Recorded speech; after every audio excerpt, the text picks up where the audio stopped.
Hello and welcome to my channel, Bevvy with Beth. I'm Beth and today I'm simply drinking some traditional Yorkshire tea. Don't tell my grandpa, we're from Lancashire and shouldn't be drinking Yorkshire tea, but I just cannot stand Tetley, so here I am with my Yorkshire. So today we're going to be talking about how I regained my health. So I just wanted to cover a couple of things before we get into it. So the first thing is a disclaimer that I am not a registered dietitian or a trained doctor. So this isn't to tell you what I think you should do or that this is the only way that you could regain your health. This is what I've done. And this is my understanding of the science behind why it's worked for me. And you know, if you want to try it, then of course go and do your own research and, you know, look at it for yourself. Don't take my word for it, but it has worked for me, so we can see how that goes on. The other thing is a little trigger warning, which is that I will at the end of the video, and I will do another trigger warning before the segment starts. I am going to be talking about my weight loss journey, my feelings around kind of my body at that time, and when I attempted weight loss and then failed at it, and how I felt around that. So if that is that kind of weight loss talk, that kind of body image talk is going to be a trigger for you, I'd much rather you just didn't watch that section or not watch the video at all if that's easier for you. I'm not interested in making anybody feel bad about their weight. I'm not going to be doing any numbers for any kind of comparison, but if it's a trigger for you, I'd rather you just didn't watch it. So just to let you know, that's going to be happening. So I think that's everything I need to cover, so let's get into it.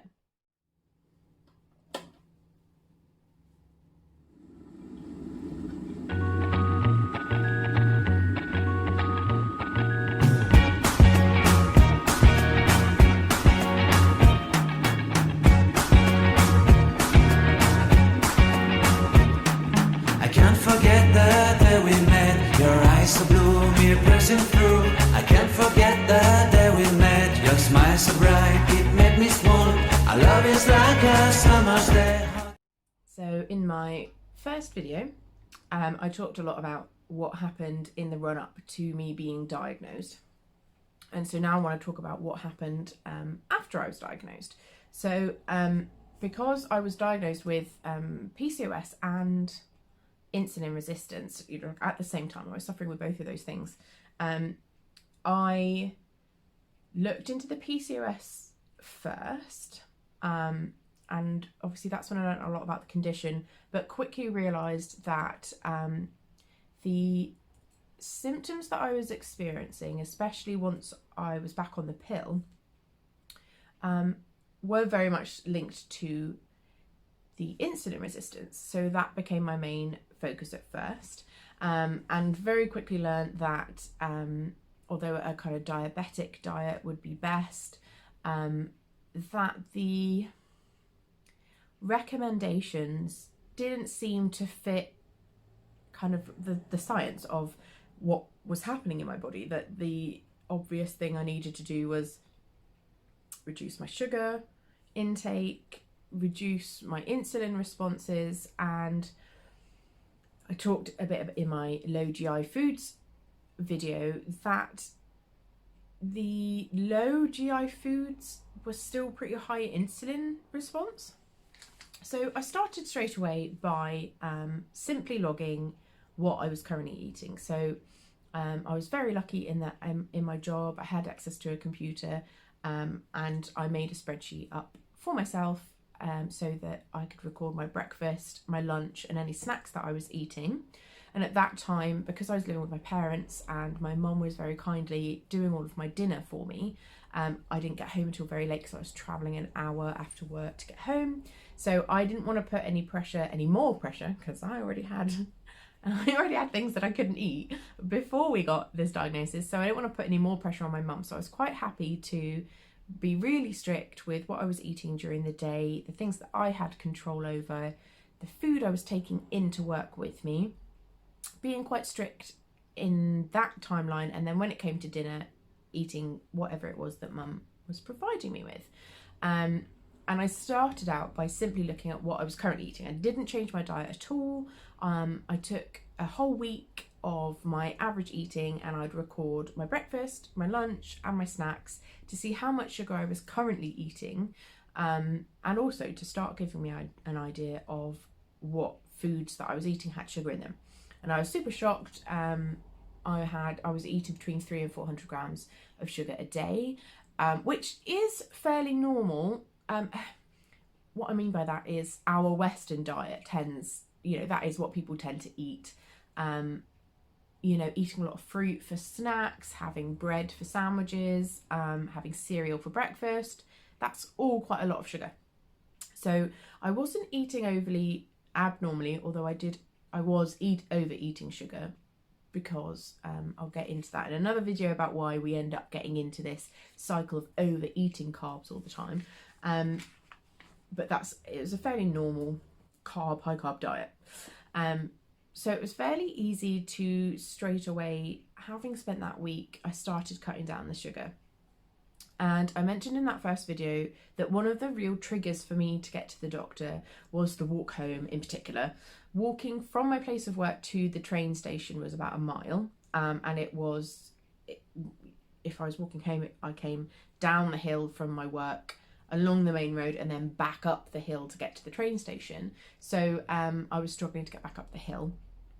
And I very quickly started to notice, obviously going on the pill, and then once I started reducing my sugar, it probably took, I'd say, probably about 6 to 8 weeks of having that lower sugar. So obviously I cut out all of my added sugars. So I did things like reduce the number of coffees I was drinking, so I didn't have so much added sugar in the drinks that I was drinking. I was already drinking plenty of water, so I just drank a bit more water. Got things like herbal teas, like the mint tea, that I could have without sugar added to it, for any more hot drinks. I made subtle shifts with having things like nuts and cheeses instead of fruit for snacks. That it probably took about 6 to 8 weeks of that what I call obvious sugars that you're either adding into your food, adding into your drinks, or the foods that we already know are high sugar. So things like fruits and chocolates and biscuits and stuff. I immediately cut out all of those obvious sugars, and it probably took about 6 to 8 weeks for me to start to notice a difference, that my energy levels were better, that I'd find that crash in energy came a bit later, so I could make it up the hill a bit better, because I had more energy. I was generally less hungry. I'm trying to think back now, because it has been over a year. And I know I noticed an increase in energy, and what I knew was I was doing the right thing. I didn't really notice any weight loss as such, but the energy increase was fairly quick. So I knew that by reducing those sugars, I was doing the right thing. I kind of kept doing that kind of low sugar or no added sugar diet is what I would say I was really doing, for a good 6 to 8 months, before I then moved out of my parents' house and had my own house, which meant I was buying all my own food and cooking all of my own food, which meant I then started to research a lot more about the dinner foods that I was eating. It came quite quickly obvious that things like pasta and potato and those kind of things were also turning into sugars in my body. So I needed to rethink my evening meals and what I was using to kind of bulk those out. So that's when I then started the low starch diet. So still no added sugars. I reduced my fruit right down, and I was only eating berries. I'd have raspberries pretty much just at the weekends, and then things like avocados, the occasional tomato were really the only fruits that I was eating. I'd stopped eating apples. I cut out the bananas, and then I was cutting out also now pasta, rice, potatoes, and I also cut out vegetable oils. But again, I'm going to do a separate video on vegetable oils and the difference that I felt at that time. And that's when my energy went crazy. I was doing so much better. I noticed it very much in the mornings and the evenings. In the morning time, I was much clearer headed, had a bit of energy. So I was able to regularly do yoga every morning. When it was more kind of summertime, I'd gone out and done swimming. Tuesday morning, I was going out and doing about a 20-minute swim. I'd go out, I'd do a swim, and then I'd walk to work, and I could do all of that. That was not possible in the previous months. 6-8 months before that, it was not possible at all. So I knew that every step I was taking to get less and less sugar into my diet, and to research more into how our body digests things, and so what things were actually turning into sugar, and how that was affecting me even when they weren't kind of those obvious sugars. So now I then had a blip, because unfortunately with going into a low starch diet, I also cut out kidney beans. And I've mentioned this before, that I didn't do my research on these bad boys, and it was just like, well, I'm not going to have any beans anymore. This was also because of the fibre. I noticed that they were giving me terrible, like, gassy responses as well as energy issues. So I cut out beans. Forgot to check what else I was missing out on when cutting out food groups. That's really important. If you're going to cut, even if it's just one thing, so it was just the kidney beans that were an issue for me. So even if you're just going to cut out apples, even if you're just going to cut out bananas, what does that food consist of? Because the food that we consume is never just one thing. It's never just sugar. It's never just a mineral. There is always things in it that our body can use. And when I cut out kidney beans, I was actually cutting out my main source of iron. So I then ended up with typically, I'd just cut out kidney beans. So I was bordering on anemic anyway. And then I ended up with, it must have been nearly 10-day bleed. Like completely out of nowhere. I don't bleed on the pill that I'm on. It's a progesterone based one, and I don't bleed. And yeah, my body was like, oh, we're low on iron. I know what we'll do. Let's have a period. I'm like, aren't you not supposed to do that? Isn't that what you're meant to not do? So I then ended up pretty severely anemic. It knocked me down quite far. And I was like, okay, realised what that was, and simply bought a supplement. I was like, there's no point in trying to just eat more greens. It obviously isn't working. So I just went and I had got a supplement, and that seems to be working. And I'll look at, bioavailable ways of getting iron. Weight loss was still my goal, and I wasn't seeing any drastic effects. I'll kind of I want to do this segment separately of the weight loss journey. So I knew I needed to do something more. And I had heard keto. What I knew was that it was one of the extreme diets, the same as veganism. I'm not venturing into that, and because our devices listen to us, and my phone knew that I needed to do keto, which meant YouTube knew I needed to do keto. So it kept sending me keto videos, the unnatural vegan. And she did a little series on being vegan and keto. And because I trust her a lot about being fair about certain diets and the effects that they're having on her and rah, rah, rah, I ended up watching her series to get a better idea of it. But of course, being vegan and being keto, that was ridiculous. And I wasn't expecting her to sell me on being a keto vegan. But what that did, of course, is upped keto into my personal algorithm on YouTube. So now I was getting loads of videos on keto. So I watched a few more out of curiosity, and it was Dr. Boz is the one that I watched. And what she did is explained why, as someone who suffers with insulin resistance, the keto diet makes her better, and what the science is behind, like what is actually happening in our bodies that makes a ketogenic diet a viable and a healthy, good choice for people with insulin resistance.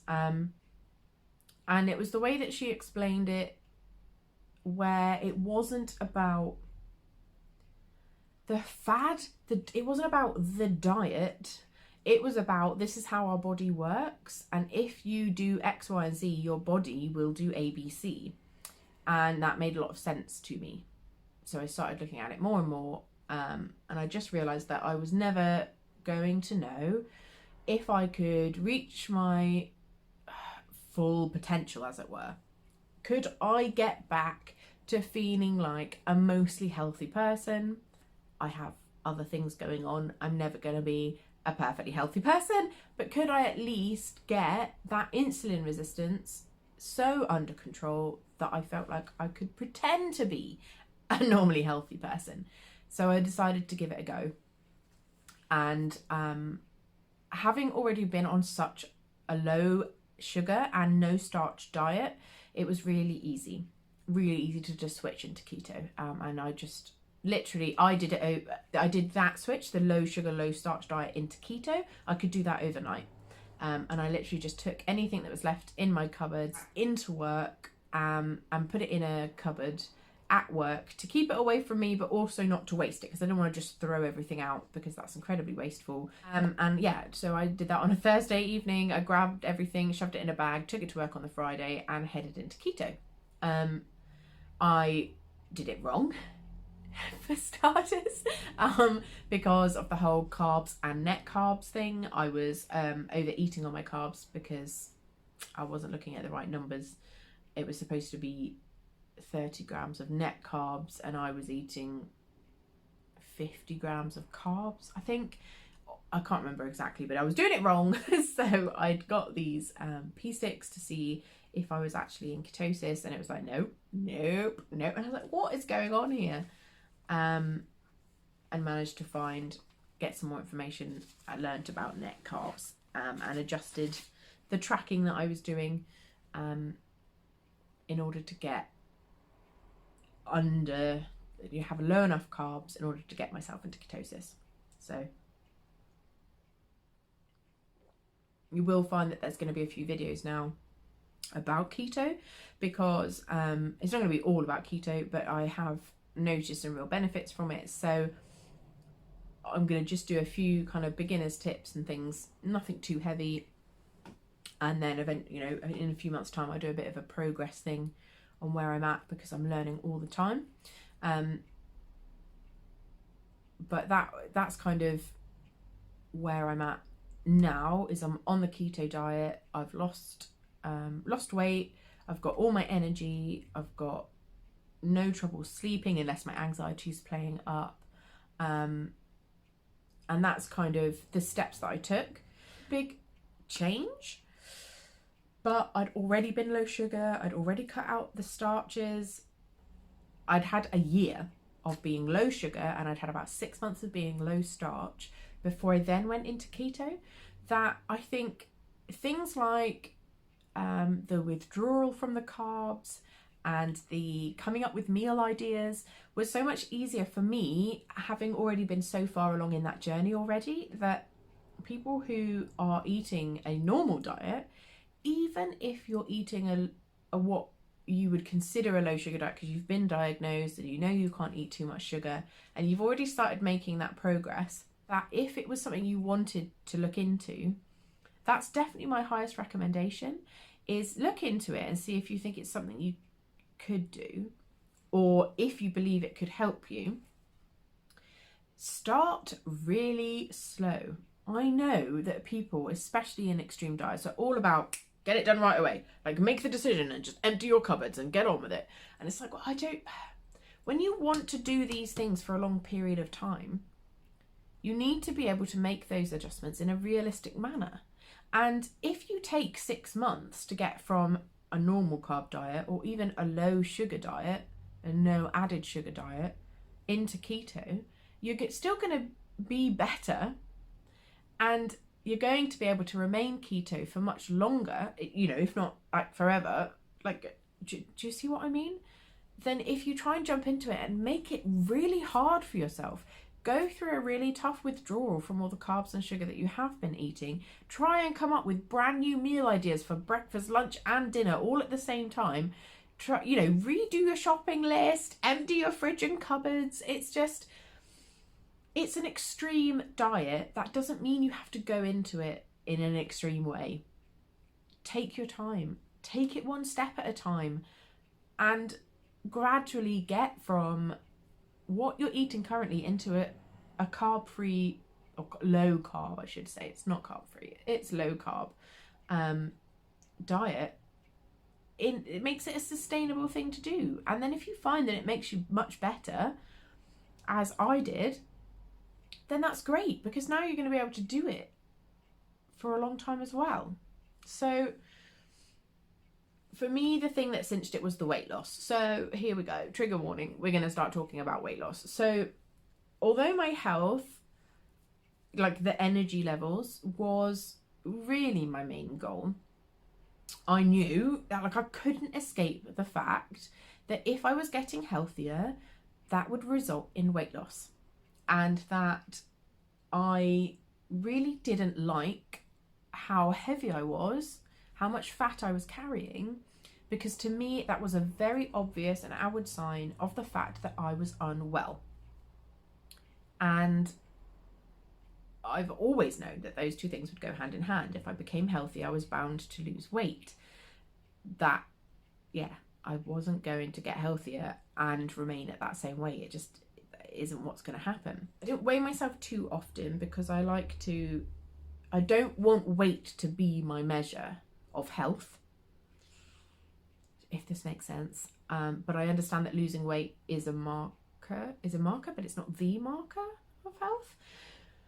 So I don't weigh myself too often. I focused on my nutrition. I focused on my exercise, trying to squeeze in yoga at the weekends when I could. I lost the weight. I had a lot of kind of like that swelling, watery weight disappear. I hadn't got to a place where I wanted to get to. And then I went to New Zealand and I was walking everywhere because I didn't have a car.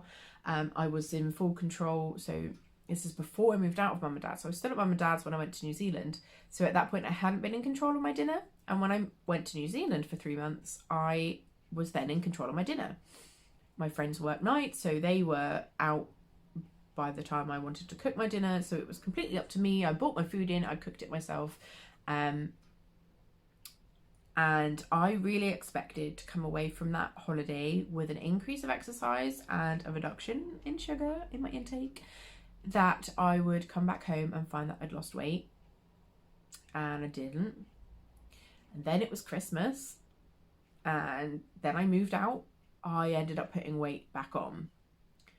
So I wasn't as heavy as I'd been before I started getting better, but I'd gone up from what I was when I went to New Zealand. Everything I did made me feel a bit better, but I wasn't losing any weight. I hadn't even managed to get back down to what I had been. It was starting to really frustrate me. So I wanted to do something more extreme. I wasn't happy with my body. I didn't like the way it looked, the way it felt. I wanted my body to look and reflect on how healthy I was on the inside. And it was getting really frustrating for me that just wasn't happening. And I think that's why I was then happy to do something a bit more extreme like keto. I was willing to try it. I wasn't willing to put myself over the edge for it. But I knew I had to do one of two things. I either had to get body positive, or I had to do something that was going to help me to get to a weight that I was more comfortable with. And keto was kind of my last chance at that. And I still have to work on my body positivity, because otherwise I'm going to end up in a spiral of never being satisfied with my body. So I'm happy to do that. But when I got on a bus, and for the first time in I don't know how many years, I don't know when the last time was, I was able to cross my legs and they didn't automatically spring apart because there was too much fat in between my thighs for my knees to be able to hold my legs together. I didn't care how much I wanted pizza and chocolate cake. It was worth it. It was really worth it to give up those things and know that I was getting back to a body that reflected my health. And I know that's a little bit anti-trend right now because you're supposed to be body positive and health at every size, but I'm sorry, but that weight is a reflection of my lack of health. It's an evidence of my hormones being out of balance, my insulin being too high, my body not processing food correctly, and I wanted that to go away. I wanted my body to appear as healthy as I felt on the inside. That's how I felt about it. Really enjoyed truly losing all the inflammation in my body so that any weight that I have, any jiggle, if you like, that I have on my body is just fat that I'm waiting to use up. I don't feel bloated and just uncomfortable in my own skin. Now, it's true, I'm not at the weight that I'd like to be right now, but I feel healthy. I feel more comfortable in my skin, and if this keto diet takes me down to the weight that I want to be, then great. But at this point, I'm fairly happy with the weight that I'm at. I would lose some more. Mainly what I want to do now is strengthen my body. It's, I want to make my shoulders stronger and my core stronger to support my back and my shoulders. So that's kind of more my goal than actual weight loss. And focusing on being happy with what I have, trying to get into the body positive now that I don't feel like my body is so sick. That it's I found it very difficult to love a body that I thought looked unwell. You can be positive about that kind of body, but it wasn't working for me at the time. I was really struggling with that. And so to get to this point now where I feel a lot more comfortable in my body, where, okay, yeah, I probably want to lose some weight, but at least I don't feel really bad. I don't actually feel uncomfortable in my skin. I could probably work on body positivity from here, which would probably mean if I then put on more weight, if I wanted to come off the keto diet and I put on more weight, I could probably work on that. But I felt so much better, actually, not just energy and health and mental health, but actually just literally felt more comfortable in my skin. I didn't have an uncomfortable feeling in the way that my body was. And so it was totally worth it for me. And I'll kind of get into a bit more of what I'm doing on keto, how that works and why it works, and a bit of the science that I understand behind it. But that's what I've been working on, and that's how I've been feeling. Interested in, let me know in the comments, because I can then tailor videos to the information that you actually want about keto, or if there's a different diet that you've looked at, other advice that you've received, and you want to know about a bit more about what I think of that, then let me know in the comments down below. Thank you very much for watching, and I will see you in the next one.